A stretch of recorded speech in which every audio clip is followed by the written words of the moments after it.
Hi everybody, hope you're well. Got another e-bike to review, a folding one. And I think we've picked the windiest day of the year to do it. This is from OneSport and it's known as the OT16.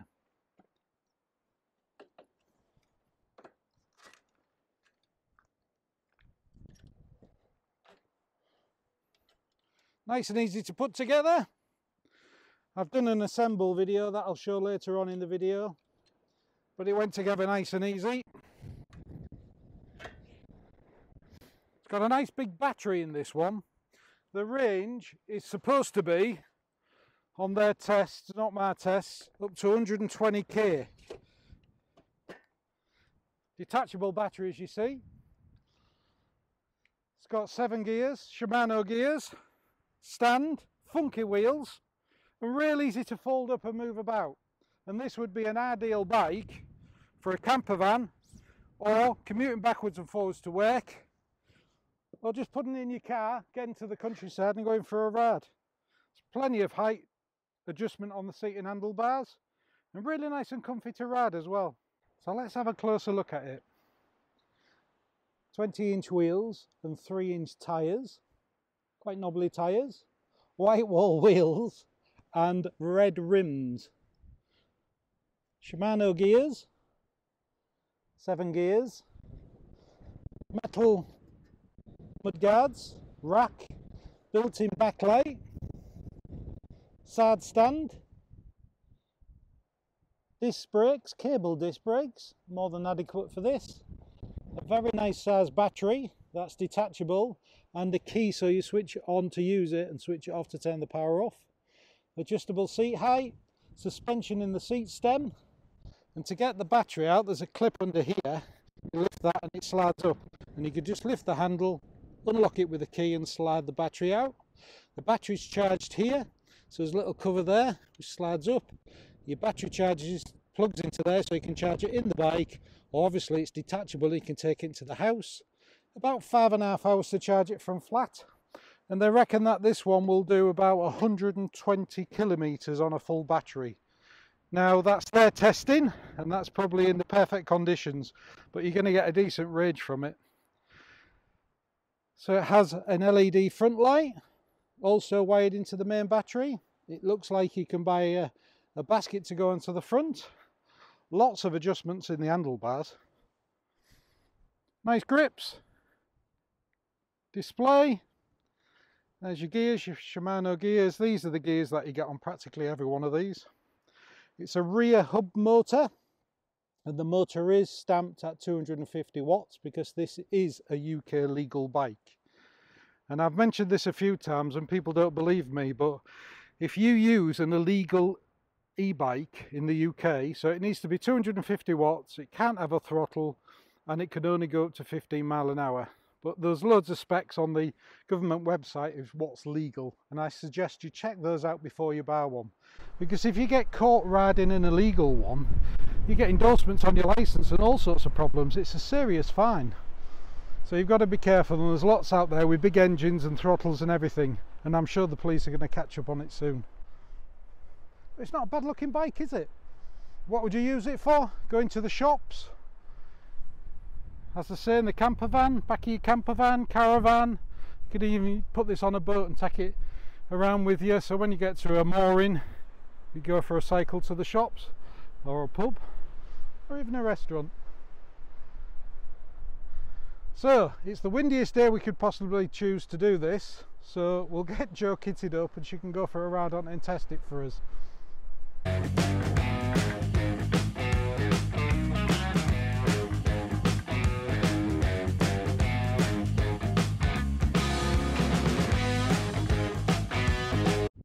It's got plenty of power, got 3 power settings. You can really feel it kicking even on the middle one when you're going uphill.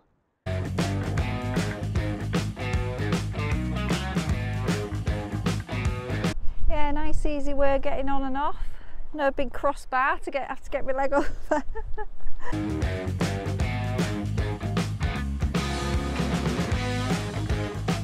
Yeah, it's quite a nice shape actually, this one.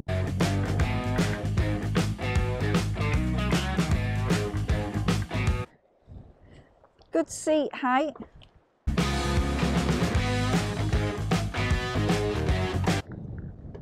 Kickstand's in the right place for me.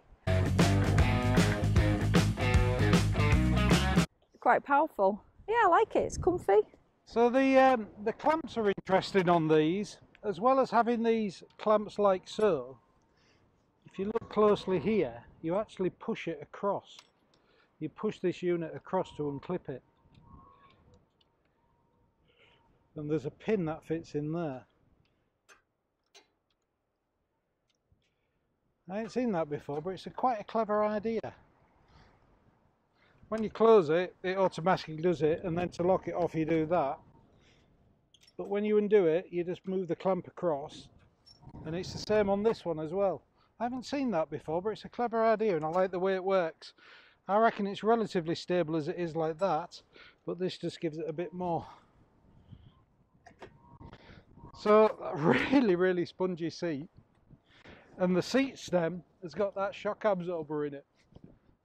And with those quite thick tyres, the shock absorber in that, the thick seat, and those forks, it's got quite a bit of suspension for a little bike. Lots of room and for adjustment in height. So if you're in the circus, you could ride it as a clown. And I do like the idea of having the key there, which turns the power on and off, and then you turn it and push it in and it unlocks it so you can take the battery out, and you lift that lever on the seat and you can take the battery right out, which makes it a lot easier, not just for charging but for moving about and storing as well. So putting it in the back of the camper van, it makes it a lot lighter when you haven't got this big battery in, but you haven't got a big battery to get all that mileage. Just line it up on the channel and it slides in, press the lock and it locks in place. And if you have a look here, that key, when you push it in, moves that pin. This is good. Handle to lift it out, and this button on the top there isn't to switch it on and off, it's to show how much power's in your battery. So even if you've got the battery out the bike, you can press this button and it gives you a bar display to show how much battery power is left in your bike as well. So really well thought out, really. It's nicely in back of the camper van. I've got quite a low bed in my camper van, so it won't stand up. If you was to take the seat out, you'd get it a bit lower. This is probably the highest point. I'll do some measurements and give you those specs in a minute. But taking the battery out makes it a lot lighter to move about. But if you had a higher bed, you'd probably get it stood up in there and against the wall, which obviously would take a lot less space. It didn't come with folding pedals, which is a surprise for a folding bike, but you can buy them and fit those separately. Let's have a look at the measurements. So lengthwise, I would say, let's get it in there, I'd say that's about 33 inches long. Height wise, if you take the seat out, which just slides out, I would say it's 30 inches. And width, well, it's got non-folding pedals on, so I would say width wise,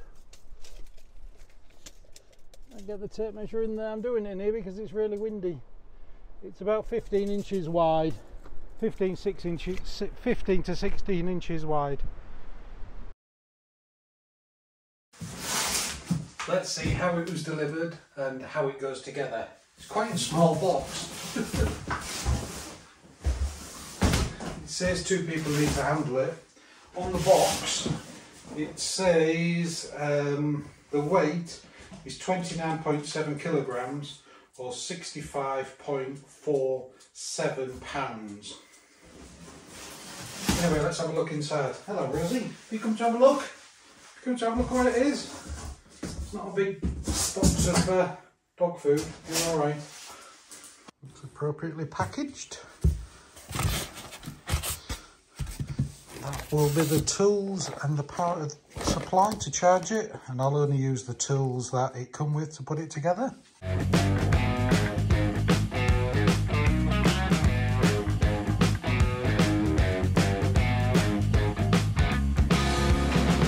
Well, extremely easy to get this far. It's basically take the packaging off, unfold the bike, put the seats and handlebars in, and you're there.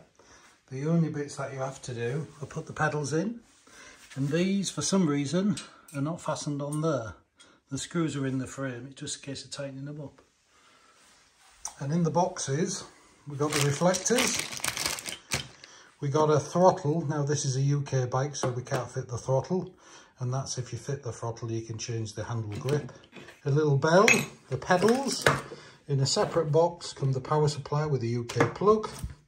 Instruction books, I haven't even looked at the instruction book, but there is codes on the back there to look at instructions of how to put it together, but I haven't even had to open that. One spanner set, which is quite a good spanner set. I was thinking there wasn't a spanner available to put the pedals on, but it's this one here. So all I need to do now is put the pedals in, make sure I get them the right way around, and as you can see on the end of there it says left and right, and it says on the crank arms left and right and which way to turn them.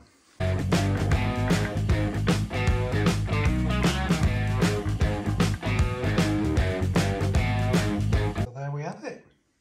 Went together extremely well. Probably the fastest and easiest e-bike I've put together. I only used the tool that it come with and a pair of scissors to cut all the tyre wraps. And there's even plenty of pressure in the tyres. Normally you have to put the tyres up as well. Relatively straightforward bike to put together.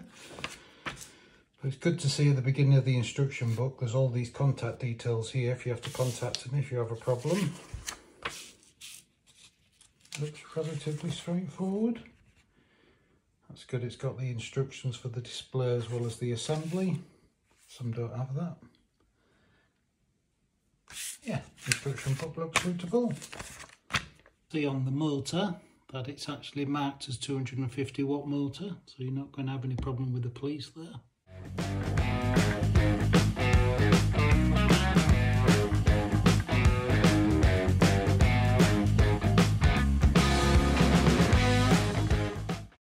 So there you have it, the OT16 from OneSport. Check the description because there may well be a discount code or something. I haven't actually got the price for this yet, the final price, so they might be on offer, but I know it's a good value bike because I know the parameters they're looking at. But check the description and all the details and links to the website will be there. It's got a good display on it as well. It's got 3 settings on this and it's a colour display. There's the display. On off button there once you switched it on with the key. Gives you the speed. You can change that from miles per hour to kilometres. Hope you can see that. Bluetooth link so you can link it to an app. And there's 3 speed settings as well.